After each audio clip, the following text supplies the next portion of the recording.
and farmers because of the assistance it will give in getting rid of a lot of the elements associated with the SPS arrangement. It is the fruition of this government's determination when we came into office to negotiate a closer relationship with the EU, and that is exactly what we've done. Liberal Democrat spokesperson Dr Alping. Thank you, Mr Speaker. As we've just heard, since last we met in this place for these questions, we have had the announcement of the UK-EU SPS agreement, and that is coming as a great reassurance to many Northern Irish agri-food retailers. But the Northern Ireland Chamber has cautioned that key trade barriers remain, particularly around broader regulatory divergence across supply chains and ongoing customs issues under the Windsor framework. So can I ask the Secretary of State how the latest arrangements will ease, in his opinion, East-West trade in practice, and what specific customs reform has he identified and does he intend to pursue to further cut red tape and unlock the full potential of dual market access and latent economic growth in Northern Ireland? Thank you. Well, I would say that in addition to the SPS deal on the issue of customs, the significantly reduced Windsor Framework customs arrangements introduced on the 1st of May will of course remain in place because the UK is not in the EU Customs Union and we have no intention of joining it. And it is clear from the text of the agreement what will be removed and that customs information will remain for SPS goods. But we are working hard to make life easier, and the change that was introduced on the 1st of May, for example, reduced the number of lines of information that needed to be provided from 75 to 21. That is a very good example of how we're working with the EU to make it easier for goods to flow. Sir David Davis. Number 4, sir. Secretary of State. The veterans who served in Operation Banner did so with distinction in very difficult circumstances and ultimately helped to bring about the peace that Northern Ireland now enjoys. We owe them a huge debt of gratitude. I'm currently considering measures for our legacy legislation to ensure better protections for elderly veterans, together with the Defence Secretary and the Minister for Veterans. David Davis. Sir David. Thank you for that. 722 of our soldiers were killed by paramilitary murderers during the Troubles. Not one of those deaths will be revisited. Because of the current circumstances, however, hundreds of brave men who served their country, as he says, with honour, patriotism and integrity, face a sword of Damocles of politically motivated trials hanging over them. I can think of no better example of two-tier justice. Whatever the government does, it has to take that away, and do so in a way that cannot be circumvented by clever, politically motivated lawyers. Will you give the House an undertaking he will do that? Well, I would say to the right honourable gentleman, I agree with what the former Defence Secretary said in 2019. He said the British Army upholds British values, which is the rule of law, and that's what we stand for. I would just caution, if I may, the right honourable gentleman, to be a little bit careful about using the phrase politically motivated prosecutions. I hope I've correctly quoted him, because let us be clear, decisions about any prosecutions in any cases are taken by the independent public prosecution service that is entirely separate from the executive. Shadow Minister Mike Wood. Thank you, Mr. Speaker.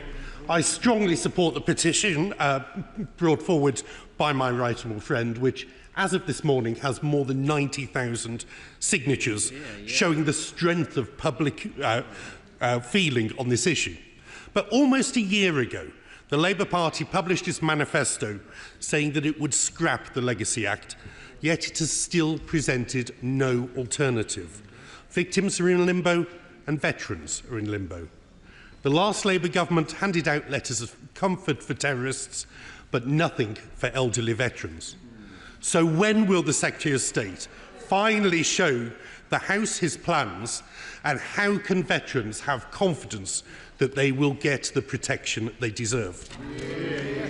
Well, I would just say to the honourable gentleman that we've begun the process of repealing and replacing the Legacy Act in the proposed draft remedial order, which would deal with conditional immunity that was struck down by the courts and which we came into office committed to remove because it did not command support across Northern Ireland, because it would have given immunity to terrorists, including terrorists who killed the soldiers that the right honourable gentleman who asked this question referred to earlier. I do intend to bring forward legislation when parliamentary time allows to complete that process, because this government has inherited a completely hopeless piece of legislation which has been found time and time again to be incompatible with our international obligations. Gavin Robinson. Very grateful, Mr. Speaker, and the Secretary of State will know that as part of the Northern Ireland Affairs Select Committee, we've been engaging with victims right across Northern Ireland and the rest of the United Kingdom to assist them in their quest to see some personal closure, truth and justice on legacy. And veterans, like many other victims, have indicated to us that whilst they are listened to, they have not been heard. Will the Secretary of State confirm that he intends to announce his proposals on legacy in parallel with the Irish Government before the summer recess? I will inform the House of proposals in due course. I am in discussions, and that is well known publicly, with the Irish Government, because the reason the Legacy Act resulted in so much trouble, difficulty and produced so much incompatibility with our international obligations is because the last government, having negotiated the Stormont House Agreement with the parties and the Irish Government, then decided to perform a 360-degree turn and put in legislation that didn't command support in Northern Ireland. I want to make progress on this as quickly as possible, and I'm continuing to talk to all parties about doing so. Speaker, can I caution the Secretary of State that he should be adhering to the stranded approach, and where it is appropriate to talk to the Irish Government, it should be within that context, and he should not be subjugating our responsibilities on legacy, but nor should he be letting the Irish Government away with their obfuscation on this issue either. One of the most startling things we experienced last week was a victim who asked us collectively whether we were aware of government plans to secure a ceasefire from dissident Republicans that in return would lead to the release of dissident Republican prisoners. Can I ask the Secretary of State, in all good conscience, to recognise that dissident Republicans are a cancer in Northern Ireland and more of them should be in jail? Will he rule out the suggestion that was brought to us as a committee? Well, I can say directly to the right honourable gentleman, there are no such plans. Number 5, please. Secretary of State. Thank you very much, Mr. Speaker. The Good Friday Agreement has brought peace, security and a better life to the people of Northern Ireland. It remains an unparalleled achievement almost 30 years on from its signing, and I pay tribute to all those involved in its creation for their political courage, bravery and willingness to compromise. Speaker, I recently visited the West Bank and the occupied Palestinian territories with my honourable member from St. Ives. There we saw a systematic process of one community being taken over by another, with the Israeli government building walls and fences to protect the settler community. The Minister is of course aware of the great results Mo Mowlam achieved in securing peace in Northern Ireland following a process of engagement with both sides, a process which resulted in walls and fences being broken down and a mutual respect and a common peace being achieved. Will the government commit to using the lessons of Mo Mowlam and the Northern Ireland peace process to help securing a lasting peace in the Middle East? Well, I share with the honourable member and the whole House a wish to see lasting peace in the Middle East, and what is happening at the moment is appalling and intolerable. But I think the most important lesson from the Good Friday Agreement was the courageous political leadership that was shown by the parties to the conflict, people like John Hume and David Trimble. And I just have to say that tragically that same courageous political leadership is absent in the Middle East. Dr. Lauren Sullivan. Number 6, please. Minister. Rates of violence against women and girls are higher in Northern Ireland than anywhere else in the UK. This government is committed to working with the Executive to tackle this emergency, and I have met and supported many politicians and organisations across Northern Ireland who are doing just that. Minister Phillips and I recently met in Belfast with the Northern Ireland TEO and Justice Ministers to discuss working closely together, including on online safety and support for frontline organisations. Sullivan. Thank you very much, Mr. Speaker. The strategy for tackling violence against women and girls must challenge attitudes that enable it. Could the Minister please outline recent discussions she's had with stakeholders across Northern Ireland to support these campaign efforts? Yeah. I absolutely agree with my right honourable friend about tackling attitudes. I have met with and I'm supporting many groups, and two to highlight that I visited are the excellent Foyle Family Justice Centre in Derry, Londonderry, which supports victims, and the work done by St Joseph's Boys School in Cregan, who are doing fantastic work with the support of White Ribbon NI through the Shaping Mindsets programme, which tackles toxic masculinity head-on in the school. Shannon. Mr. Speaker, can I thank the Minister of State for Northern Ireland for all she does in relation to her visits and the people she's encouraging across Northern Ireland, especially women and ladies and young girls. Minister, those are encouraging visitors, but what we really need to see in Northern Ireland is legislative change, harder sentences, longer sentences and more people being convicted. What discussions has the Minister had with the Police and Justice Minister in Northern Ireland to ensure that legislatively we're moving fast to try and stop with all the violence against women and ladies in Northern Ireland? I thank the honourable member for raising this, and he's absolutely right that this needs to be absolutely rooted in what happens on the ground. I've met with the executive unit who's working with the police to tackle perpetrators, and they are seeing evidence of doing that. Legislation can join up between our jurisdictions, is absolutely right, but also tackling online. That's what's come across to me in many of the visits. So the Online Safety Act is now being enacted through Ofcom, who is doing a consultation in Belfast recently about its draft guidance. It proposes practical steps for online safety on tackling misogyny, on pylons, on domestic abuse and other harm. So he's absolutely right. It's those efforts on the ground that we can all do by working together. Luke Evans. Number 7, Mr. Speaker. Secretary of State. The trade deal with the United States of America, together with the agreements with the EU and India, are very significant.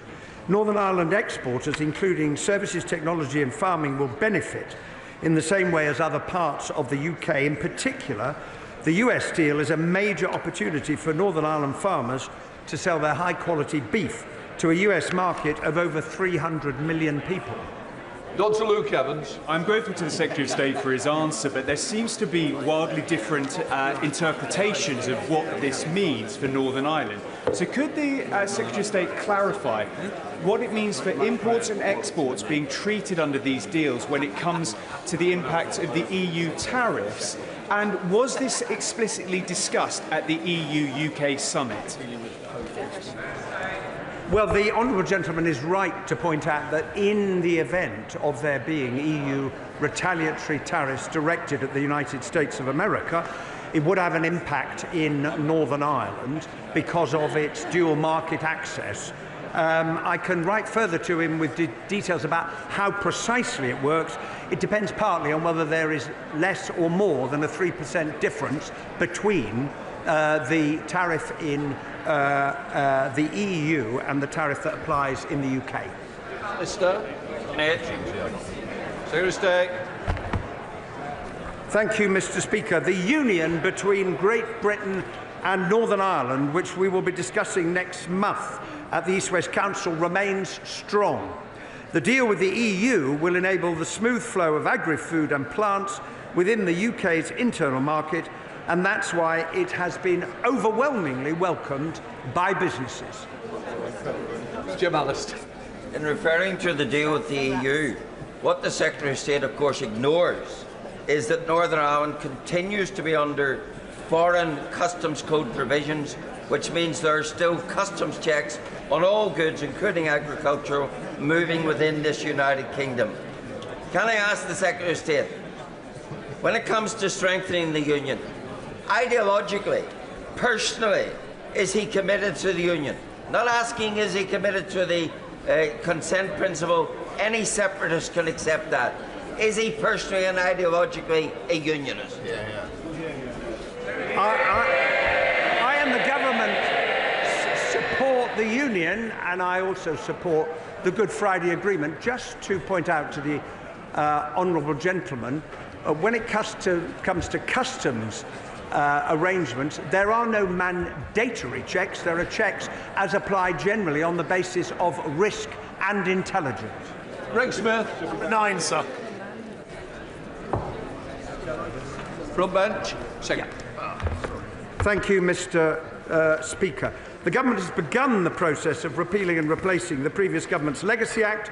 The draft remedial order in Parliament represents the first step, and the government will address the other issues arising from several court findings of incompatibility in primary legislation. Thank you, Mr. Speaker. I listened carefully to the answers the Secretary of State gave just now to my right honourable friend, the Shadow Secretary of State, and to my right honourable friend for Goole and Pocklington.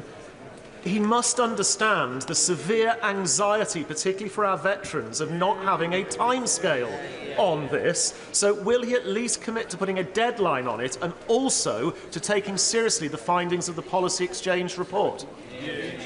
Well, I listened carefully to all the representations that are made to me, including that report which I have read. I am committed to bringing forward legislation as soon as possible. It is subject to the availability of parliamentary time, but this government has come into office absolutely committed to remedying the absolute failure that the Legacy Act passed by the last government represents. Right, we come to Prime Minister's questions. Lewis Cocking. Question number 1, please, Mr. Speaker. Prime Minister. Mr. Speaker, my deepest condolences, and I'm sure those of the whole House, are with the families and friends of Jenny, Martin and David, tragically killed in the fire in Bicester last week. May I also welcome to the gallery Cheryl Corbell, the mother of Olivia. I'm always humbled by those with the courage to respond to appalling heartbreak by campaigning for change. And I know the whole House will pay tribute to her extraordinary courage and extraordinary resolve. Mr. Speaker, because of the action taken by this government, the UK is now the fastest growing economy in the G7. Interest rates have been cut 4 times, and we've secured our 3rd trade deal in 3 weeks. India, the US and the EU. Deals in the national interest that improve the lives of working people and businesses across the United Kingdom. Mr. Speaker, this morning I had meetings with ministerial colleagues and others. In addition to my duties in this House, I shall have further such meetings later today. Thank you, Mr. Speaker. This Labour government has been in power now for almost 12 months. So when will the Prime Minister stop defying the will of the British people, stop dancing around the subject and stop all illegal immigration into the United Kingdom, which has been rising under his watch? It was the last government that lost control of immigration. Record numbers on net migration, lost control of the borders. We're bringing forward legislation to give law enforcement the greatest possible powers. What are they doing? They're voting against it.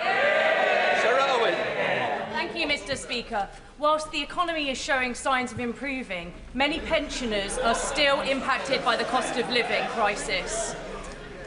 People in Luton who have worked hard all their lives, seeing their precious savings slip away. So can the Prime Minister tell us what measures he will take to help struggling pensioners in towns like mine? Prime Minister. Well, Mr. Speaker, we all know the economy was left in an absolute mess by the Tories. We had to stabilise the economy with tough decisions, but the right decisions. Because of those decisions, the economy is beginning to improve. Those growth figures last year, the highest growth in the G7, interest rate cuts, 4 in a row, 3 trade deals. But I recognise that people are still feeling the pressure of the cost of living crisis, including pensioners. And as the economy improves, we want to make sure people feel those improvements in their days as their lives go forward.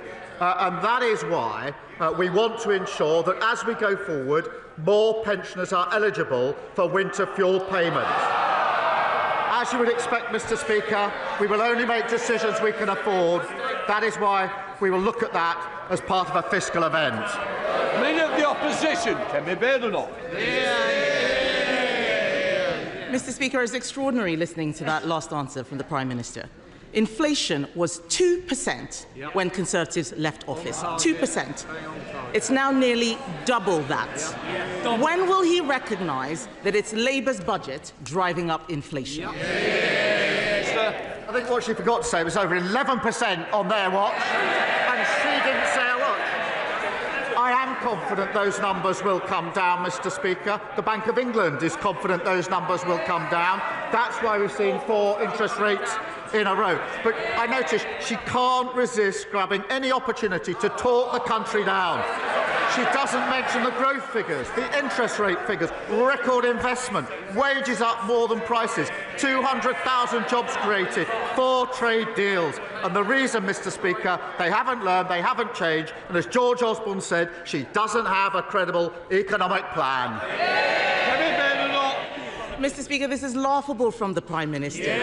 He knows that inflation was brought down by us to 2%, bang on target. We were reacting to a war in Ukraine that brought inflation up all over Europe. While he is doing trade deals with countries like the US and India, their inflation is going down. It's going up here. Why?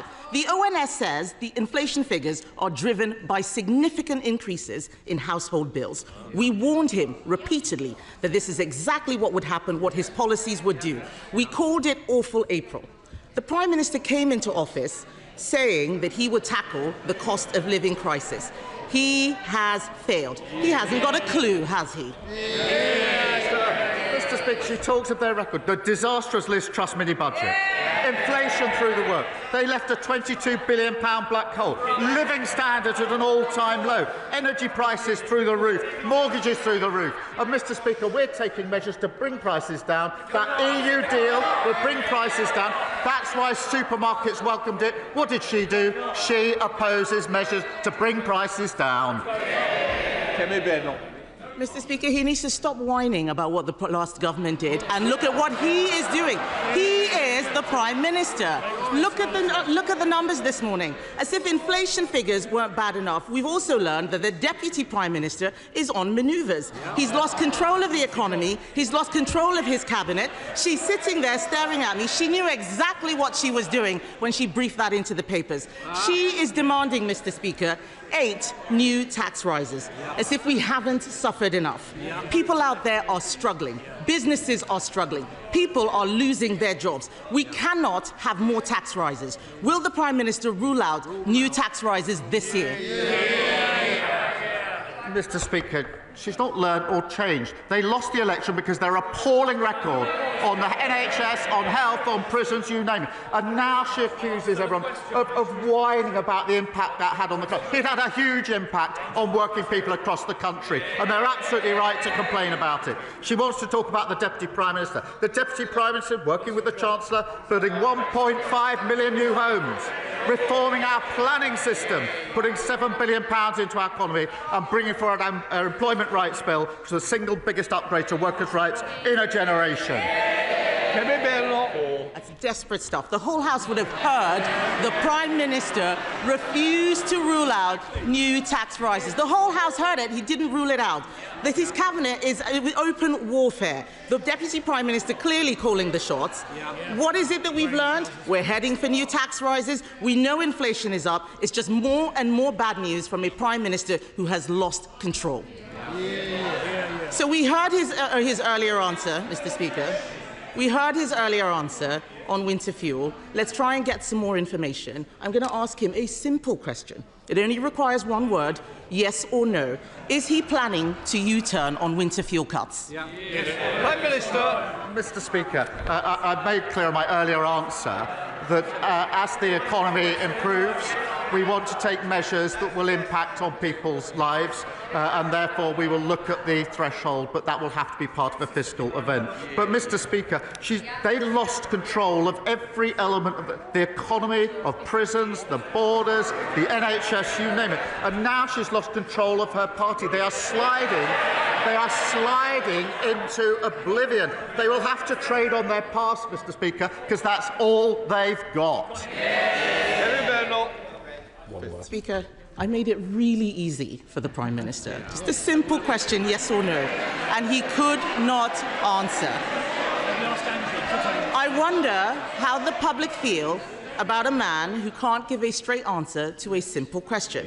And you look at all of them behind him, all of them cheering, when this inevitable U-turn on winter fuel comes, and it will, from a desperate Prime Minister, what will he say to the 348 MPs who went over the top and voted for the winter fuel cut last September? Just like the British public, how can any of them ever trust him again? Mr. Speaker, it's only because of the measures we've taken that the economy is improving. Growth at the highest rate since in the G7. 4 interest rate cuts, 3 trade deals because countries want to trade with this country because of the decisions that we've made. All of those decisions opposed by the party opposite. They've learned absolutely nothing and they're going absolutely nowhere.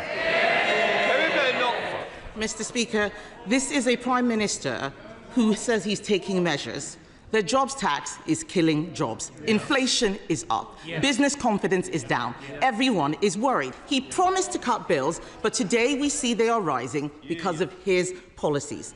He promised not to raise taxes on working people, but his jobs tax means people are losing their jobs. Every week we come here with a new company that is saying they are shedding jobs. That's on his watch. He promised to protect pensioners, but his winter fuel cut has driven thousands into hardship. His MPs hate this. He can't see them, but they all look sick just hearing what it is he's going to do. So let's wait until... Oh, yes, they're laughing. They're laughing. They're laughing.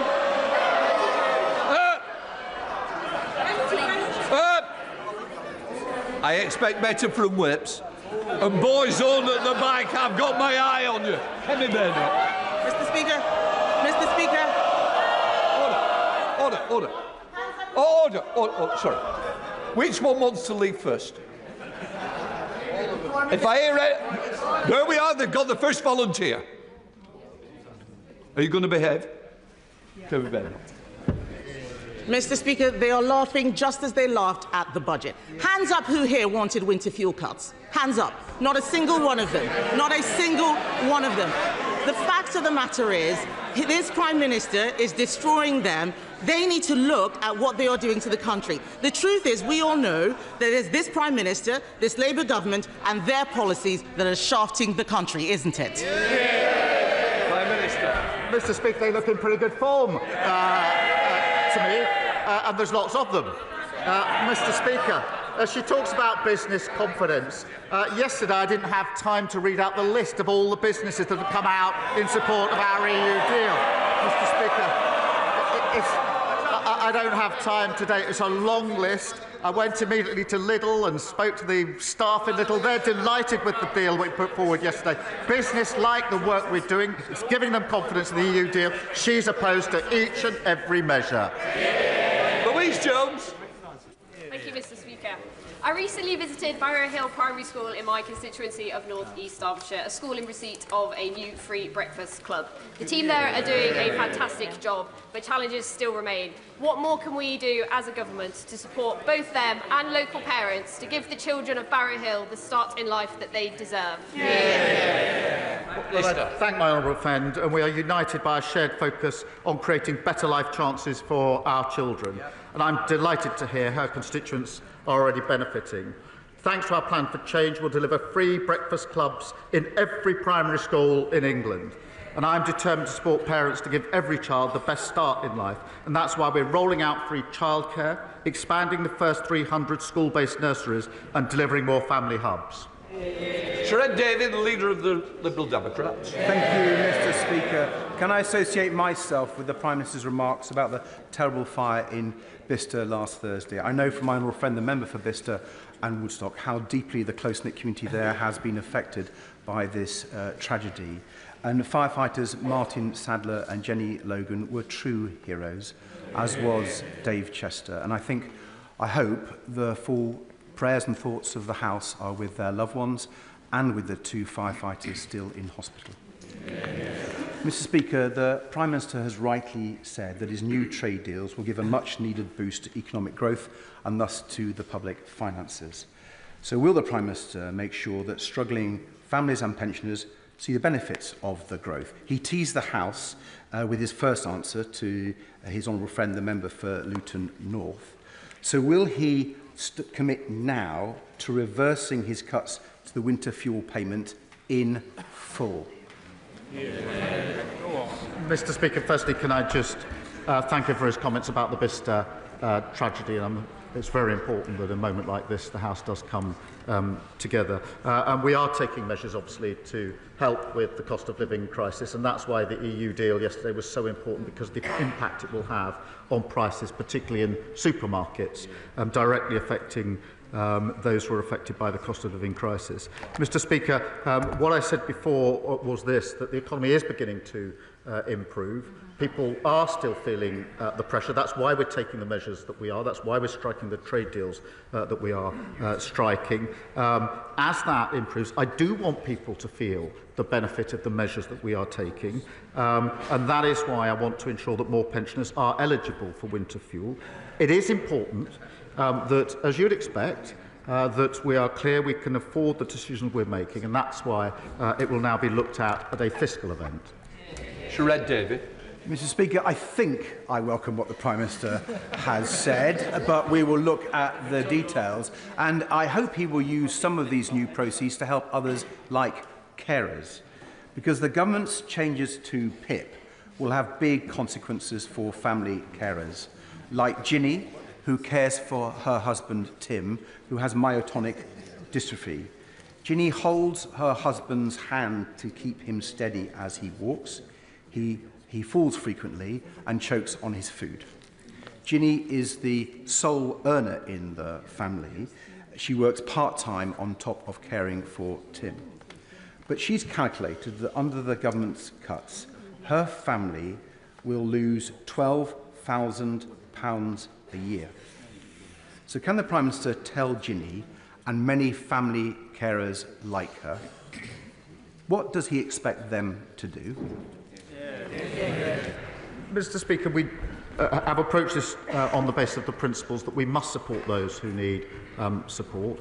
On the question of getting people into work, that we should support people into work where they can work, and of course, where they can work, they should. But it is undeniably the case that the current arrangements don't work and need to be reformed. And that's why we're bringing forward reform, necessary reform, to ensure the system works better. Annalise Mitchell. Mr. Speaker, yesterday in this place I read the victim impact statement Cheryl Corbell never got to say to her daughter's killer, Thomas Cashman, because he refused to face her in court. I made up Olivia's Law past second reading, but until it gets royal assent, criminals can still not show up and deny victims justice. So will the Prime Minister commit to making sure Olivia's Law becomes law as fast as possible? Yeah. Prime Minister. Can I thank her for reading that victim impact statement? Because I know from talking to Cheryl just how hard it was for her to make that victim impact statement in the first place. It took a huge amount of courage and grief. And she wanted to read that statement to the perpetrator, as she should have been able to do. And I know how visceral the pain is to her of not being able to have done so from the meetings I've had with her. So I do thank my honourable friend for allowing that victim impact statement to be heard by the whole world, by being read out in this chamber.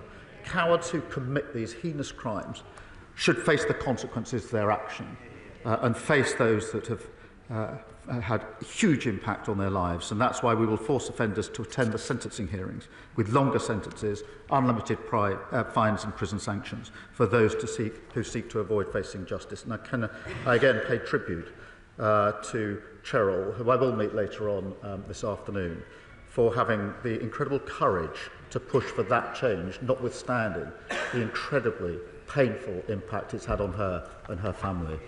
Jim Allister. The government assures us that Northern Ireland is still in the United Kingdom's customs union.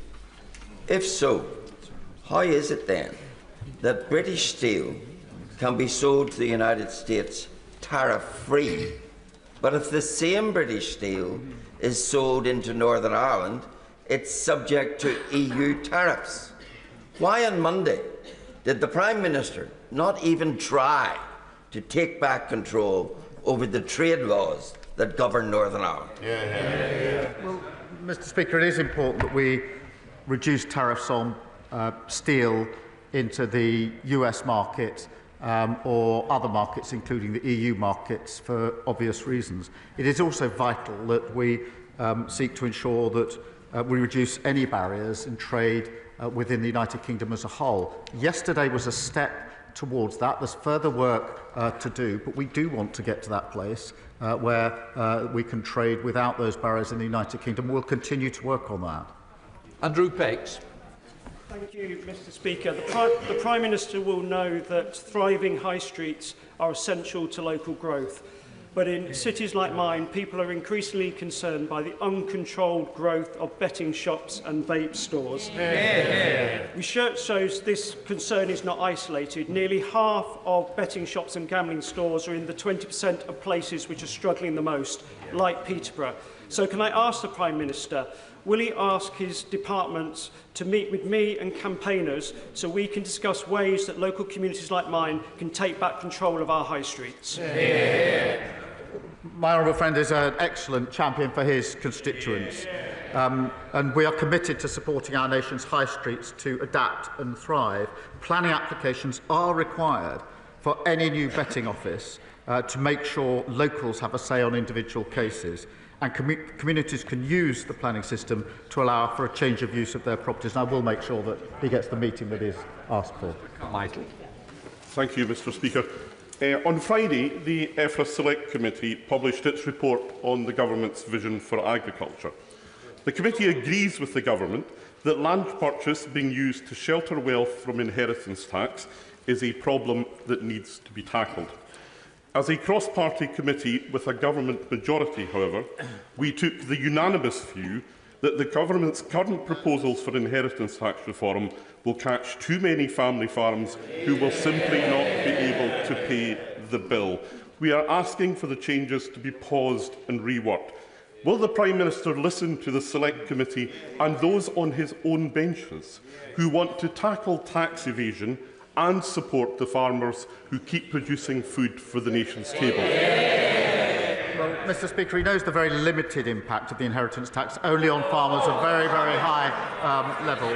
But he will also know the record amount of money we put in at the budget into farming, and of course the measures taken yesterday with the EU deal, which will massively help farmers selling their products into the EU market. Julia Buckley. Thank you, Mr. Speaker. The Wrexham, Shropshire and Midlands Railway is on track to link North Wales and my Shrewsbury constituency directly to London with 5 trains daily, strengthening cross-border travel and fuelling this government's mission to drive economic growth. With 15 members from constituencies along the route already on board, will the Prime Minister support our journey and urge the Office for Rail and Road to give WSMR's open access application the green signal? Mr. Speaker, our plan for change will see the railways reformed to deliver more reliable and better value services for passengers right across the country. My honourable friend has been a champion for better railways and easier journeys for her constituents. Open access operators have huge potential to offer passengers more choice.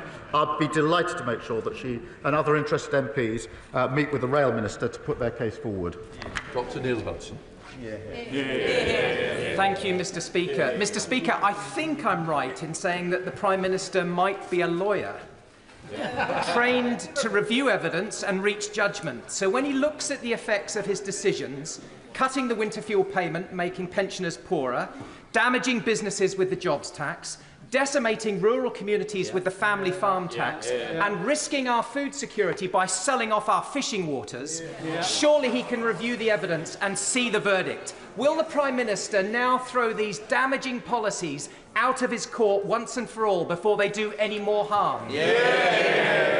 Well, the evidence is certainly coming in. Growth is the highest in the G7. 4 interest rates in a row, and trade deals with countries across the world who want to do deals with this country because they can see the stability that this government has brought about. Instability with them, stability and growth with this Labour government.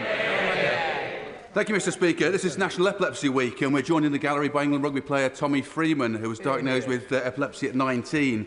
But through effective treatment has gone on to be selected for the British and Irish Lions, and I hope the Prime Minister will join me in congratulating him on that great achievement. But for a third of epilepsy sufferers, seizures cannot be controlled by medication, like my constituent Ben Lacey, who suffers multiple seizures every single day. Ben will never be able to work, yet has been subject to stress and uncertainty of multiple PIP reassessments. So will the Prime Minister reaffirm his commitment to ensuring that people like Ben with lifelong conditions who cannot work will be protected from these damaging reassessments and given the support they need to live with dignity?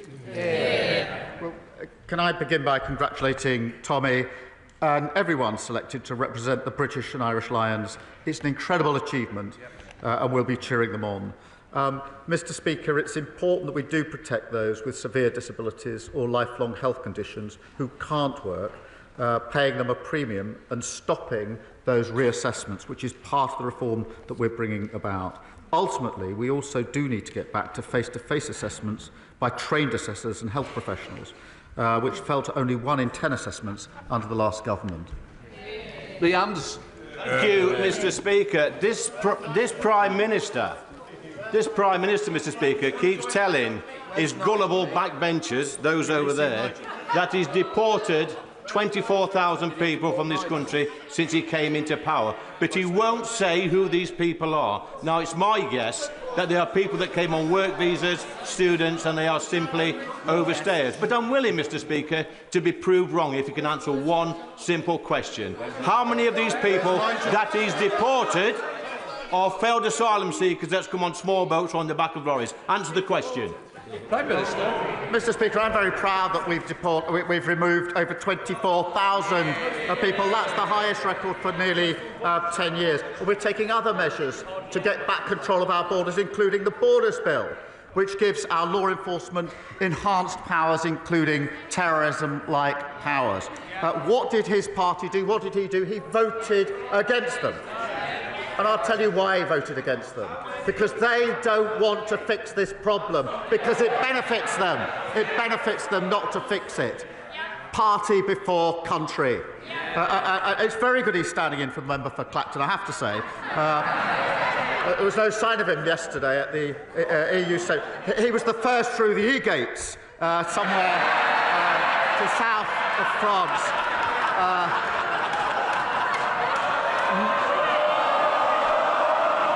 Nice work if you can get it. Christine Sullivan. Thank you, Mr. Speaker.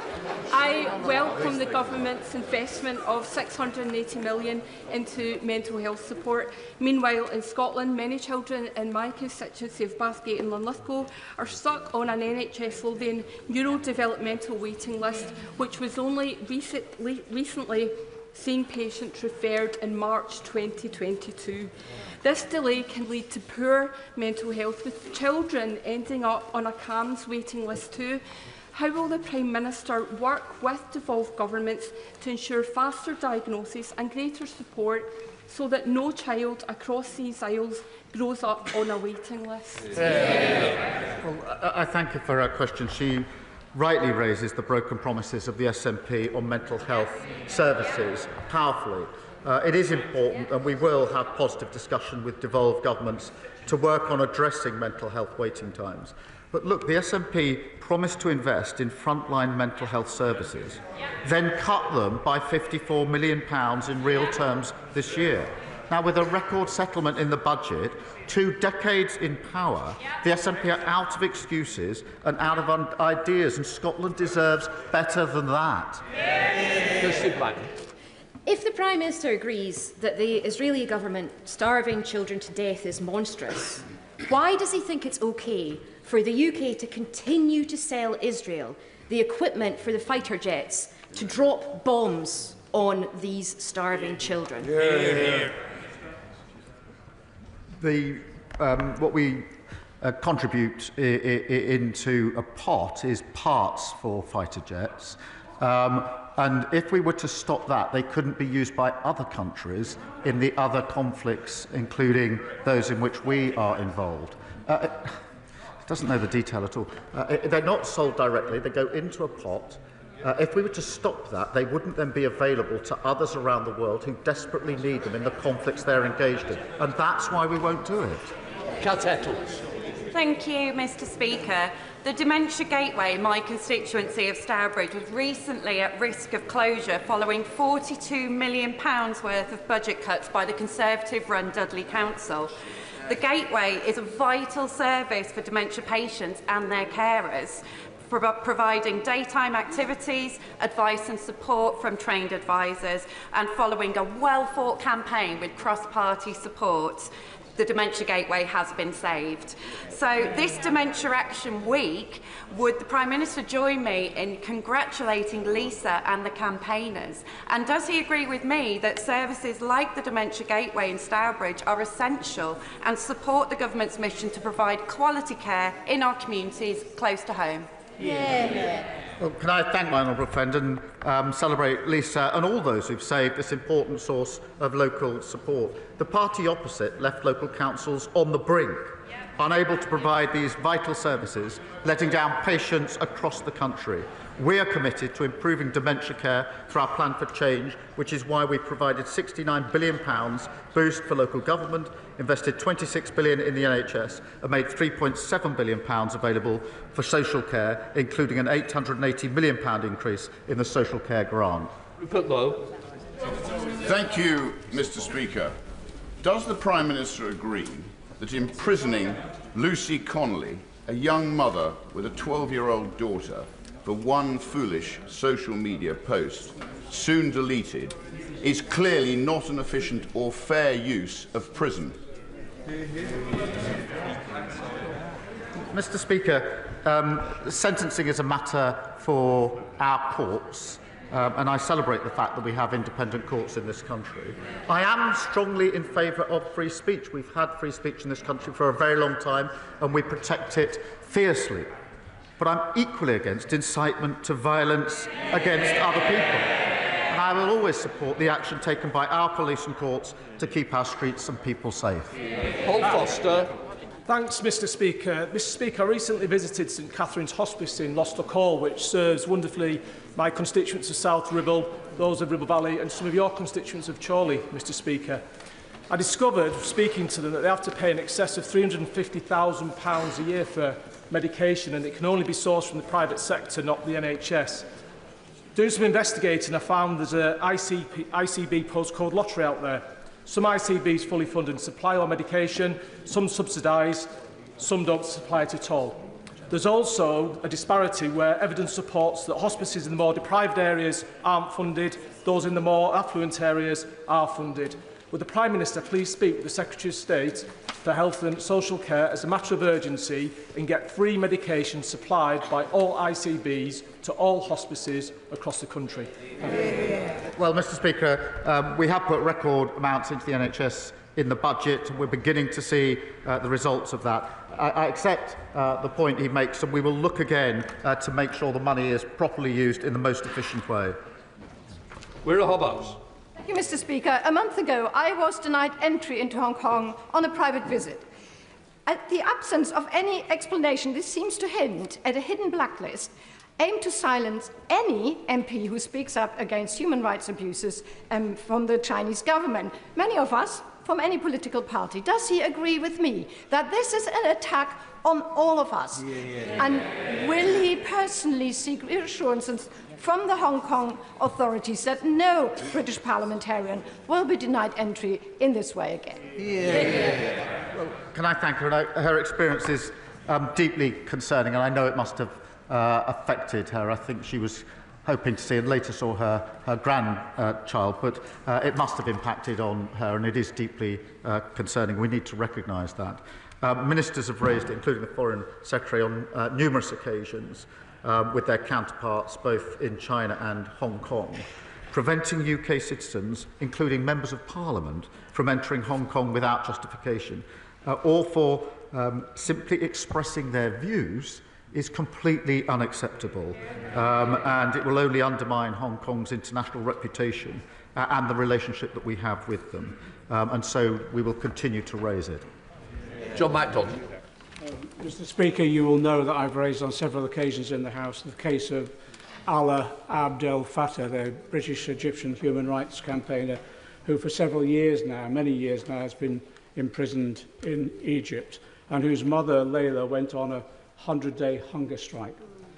I want to thank the Prime Minister for fulfilling his promise to contact the President Sisi of Egypt to secure Alaa's release. But unfortunately, months on now, and Alaa remains in prison, and Layla this week has started her hunger strike again. Could I appeal to him to speak directly again to President Sisi to secure Alaa's release? Well, can I thank him for raising this, not just today, but on the many occasions that he has. It is incredibly important that we do everything we can in this case. I have met Layla and given her my commitment to do everything I possibly can. I have had a number of contacts myself, but I'm not going to stop doing everything within my power to secure release. Thank you very much, Mr. Speaker. Would the Prime Minister join me in welcoming my constituent Teddy, who is 6 years old, and with his mum Laura, who've come to see us today at Prime Minister's Questions. Teddy is a self-professed eco-warrior on a mission to change the world. He started out by saving thousands of plastic chocolate and sweet tubs from landfill because they're not currently recyclable. Will the Prime Minister commit to ask his Minister for Local Government to meet with Teddy and myself to discuss how we make these tubs recyclable? And does he agree with me that no matter how small you are never too little to make a big difference? Well, can I welcome Teddy on my behalf and on behalf, I think, of the whole House. It is really incredible that Teddy has done so much already and is in the gallery somewhere.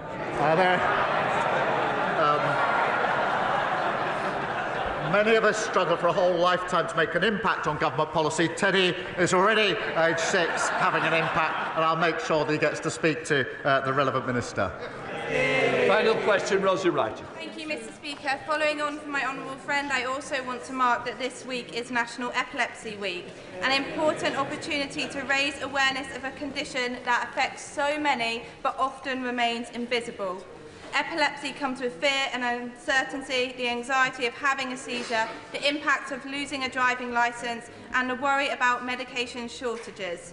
In the UK, 1 in 100 people live with epilepsy. That's up to 6 of us in this chamber, including myself. So today I ask the Prime Minister, will he join me and the inspiring campaigners watching from the gallery in marking National Epilepsy Week as we continue to raise awareness of seizures? Well, can I congratulate my honourable friend for her tireless campaigning on this issue and those campaigners who are with us today. I know the impact epilepsy has on people across the country, including on over 100,000 children and young people. We are committed to improving care for people with neurological conditions and setting up UK-wide Neuroforum to improve treatment and care for those with such conditions. That completes Prime Minister's questions. Point of order.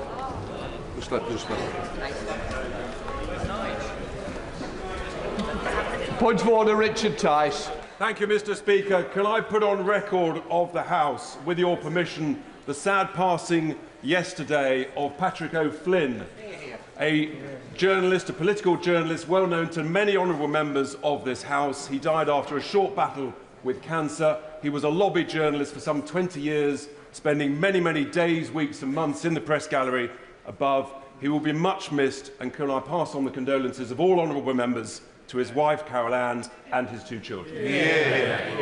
Can I say I'm grateful to the honourable member for his point of order. Patrick was a long-serving and well-respected member of the lobby. I'm sure the whole House will wish to join me in sending our condolences to his family for somebody who was taken so young. Point of order, Kirsty. Thank you, Mr. Speaker. Mr. Speaker, I'm seeking your guidance on how I get a response from the Department for Work and Pensions. I've written to the Secretary of State in relation to one of my constituents who was told by a first-tier tribunal that DWP must pay him, backdated to January 2020. We've been chasing the department for over a month for a response. This tribunal decision was in February. Can he advise how we can get a response? I think the honourable lady knows exactly what she's going to do next. But I would say she's certainly put on the record. I hope the bench has heard. I do find it pretty appalling that government departments aren't answering all members of all political parties on time to their correspondence, because in the end, the backbenchers are answerable to their constituents. And if they can't get the reply from departments, they're letting down the members. So I hope they are listening and answering as we speak. Right. Let us move on to 10-minute rule motion. Just let it clear a little.